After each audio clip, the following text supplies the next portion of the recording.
O Senhor esteja convosco. Ele está no meio de nós. Proclamação do Evangelho de Jesus Cristo segundo João.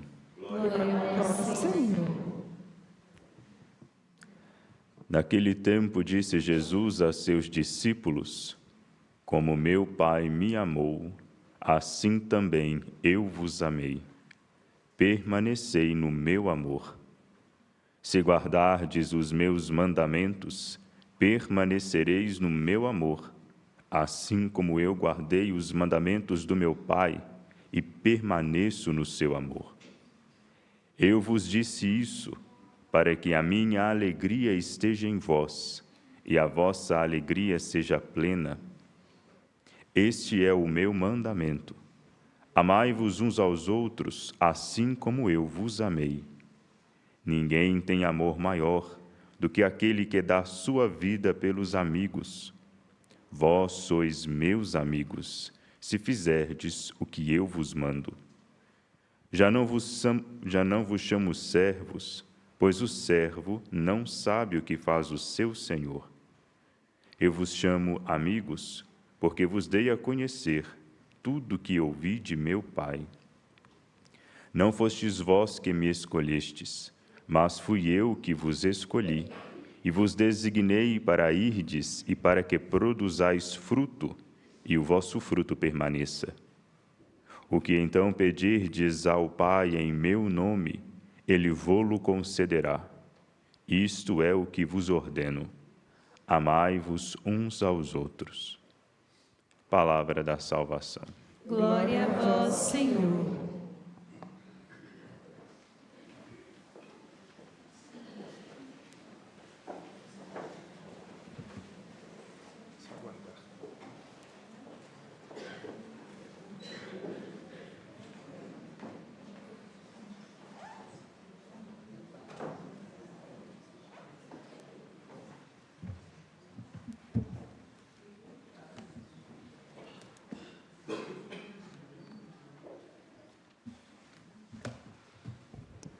Amados irmãos e irmãs, Deus nos concede a graça de estarmos aqui nesta casa de clemência e bondade para escutar a palavra santa de Deus. Desejo-lhes, presentes todos aqui, muita saúde, muita paz, estendendo essa saudação a todos os que nos acompanham pela TV Horizonte, Rádio América, Rede Minas, das suas casas, de muitos lugares, de longe e de perto, especialmente desejando aos enfermos muita força e a graça da saúde, esse dom precioso de que todos nós tanto precisamos. Estar aqui na Casa de Clemência e Bondade da Mãe da Piedade, a padroeira do Estado de Minas Gerais, é, portanto, a oportunidade de um exercício singular. É muito mais fácil a gente dizer do que escutar. E por isso, muitas vezes, por não escutar, nós comprometemos o nosso encontro pessoal e a nossa intimidade com Cristo, mas comprometemos também o nosso diálogo entre nós como irmãos e irmãs, na família, no trabalho e no coração do mundo. Quando nós lançamos o olhar sobre o nosso mundo, compreendemos o quanto ele precisa de diálogo, e sem escuta é impossível dialogar, e não dialogando nós não resolvemos os nossos problemas. Não encontraremos soluções e nem encontraremos a paz interior de que tanto precisamos. Por isso é uma alegria acolher os irmãos e irmãs aqui, neste Santuário Basílica, com a presença dos nossos padres, Padre Wagner, reitor, Padre Diego, Padre Samuel, pró-reitores, os diáconos, os colaboradores, para experimentarmos aquilo que aqui tem de singular e que é único. Subir hoje como nós subimos, vendo o sol que brilha, a névoa que desce e a beleza da natureza nos beijando e nos comunicando paz e amor, é algo muito singular que nós aqui experimentamos e podemos voltar para nossas casas, sobretudo com a força da presença espiritual da amada Mãe Maria, Mãe da Piedade, nossa padroeira. Nessa escuta importante, que é exercício que todos nós devemos fazer, aprendendo desde criança a escutar, falar sempre depois de escutar, para que a nossa fala seja qualificada, Hoje, nesse trecho do capítulo 15 do Evangelho de São João, Jesus nos chama à intimidade. Somos chamados a compreender que não daremos conta da nossa vida e de ter uma cidadania qualificada se nós não cultivarmos uma grande intimidade com Cristo. Precisamos de laços de afinidades profundas entre nós, na família, no trabalho, em todo lugar. Mas a raiz da nossa força vem da intimidade que cultivamos com Cristo.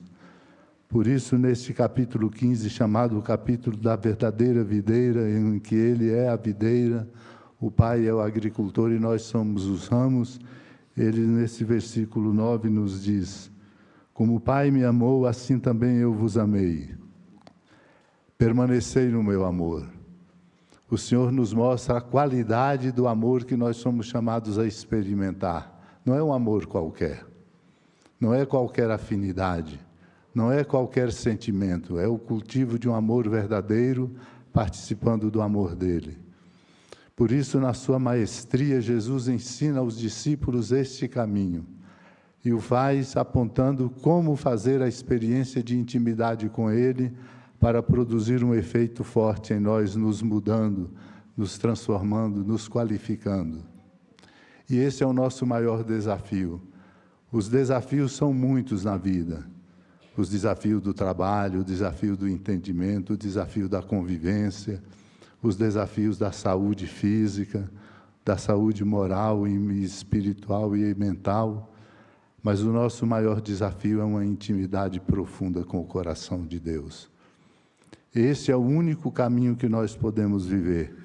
Por isso o Senhor nos adverte, interpelando-nos ao dizer: não fostes vós que me escolhestes, mas eu vos escolhi. Portanto, não estamos no coração do mundo por nossa conta. E nem daríamos conta de estar por nossa conta, porque não temos a força necessária de conduzir a nossa vida. Por isso Ele nos chama à intimidade, uma intimidade profunda com Ele. E como é honroso participar da intimidade de Deus, é a honra maior.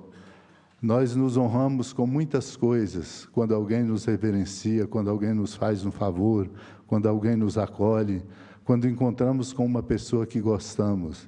Mas nenhuma honra é maior do que a honra de participar da intimidade com Cristo, porque essa é a nossa fonte. E há um caminho para fazer essa experiência. Não é a esmo que Ele nos indica essa experiência. Essa experiência se faz levando em conta, como Ele mesmo diz, cumpri os mandamentos, guardai os mandamentos, e assim permaneceremos no Pai, como Ele está no Pai e em nós. E o mandamento é esse. Qual é o mandamento? Amai-vos uns aos outros como eu vos amei. Vamos repetir? Amai-vos uns aos outros como eu vos amei. Não tem outro caminho para fazer a intimidade com Cristo. Nenhuma explicação intelectual, nenhuma especulação pode substituir essa experiência de amarmos uns aos outros como Ele nos amou. E esse é o nosso desafio. Como Ele mesmo diz lá no Sermão da Montanha, amar quem nos ama, qual é a vantagem? Os fariseus também amam aqueles que os amam, mas não amam aqueles que não os amam. E coloca-nos um desafio, inclusive, da competência humana e espiritual de amar os nossos inimigos, imaginem. Às vezes não é fácil amar a quem está conosco e até nos faz favores, cuida de nós, quanto mais os adversários e os inimigos. Mas essa é a nossa tarefa, cumprir esse mandamento. Do contrário, nós não produziremos frutos e frutos que permanecem. Porque nós pensamos muitas vezes que conseguiremos produzir frutos porque somos inteligentes. A inteligência conta. Muitas vezes achamos que vamos produzir frutos no campo do trabalho profissional, na vida da igreja ou da sociedade, porque temos muitas aptidões, contam as aptidões. Mas nós, como cristãos, temos que saber e aprender essa lição. A nossa força maior vem do amor que nós dedicamos a Deus pela experiência diária do amor aos irmãos. É assim que pode acontecer em nós um verdadeiro Pentecostes. O Pentecostes que Pedro viu realizar-se, conta-nos os Atos dos Apóstolos, no capítulo 10, viu realizar-se na casa de Cornélio. Os pagãos receberam o Espírito Santo de Deus. Sem a ação do Espírito Santo em nós, não temos competência para amar. Amaremos de modo estreito, pequeno, só interesseiro, sem produzir a grandeza de um mundo melhor e uma sociedade mais justa e solidária. Esta é uma consciência importante que temos que ter, irmãos e irmãs. A consciência de que a ação do Espírito Santo que mora em nós, porque somos morada do Espírito, é Ele que realiza em nós esta competência humana e espiritual de amar. Portanto, abramos-nos à ação do Espírito Santo, pedindo com muita frequência e de modo simples: vinde, Espírito, vinde em auxílio de minha fraqueza. E Ele vem, e Ele nos fortalece, e sobretudo nos ensina a lição do amor.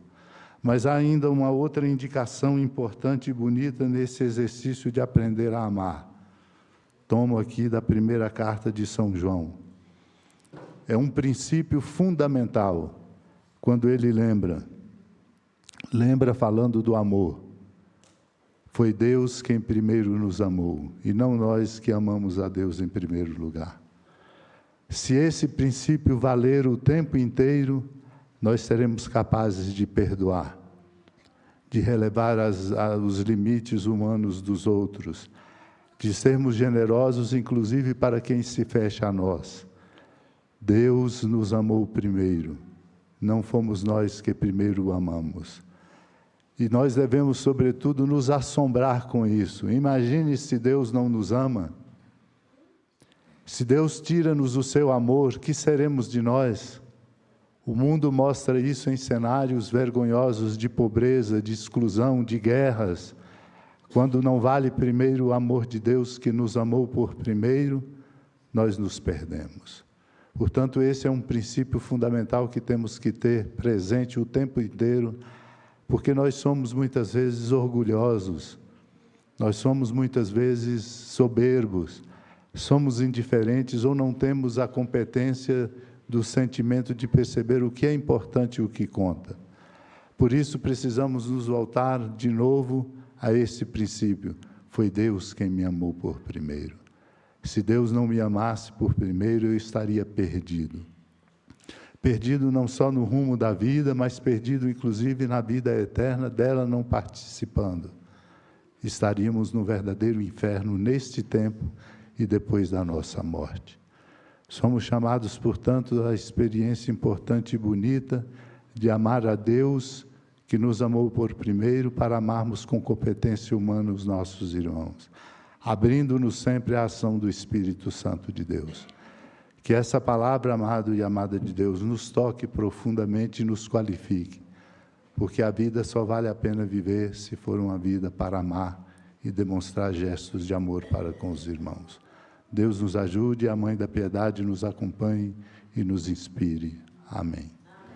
Creio em Deus Pai, Todo-Poderoso, Criador do céu e da terra, e em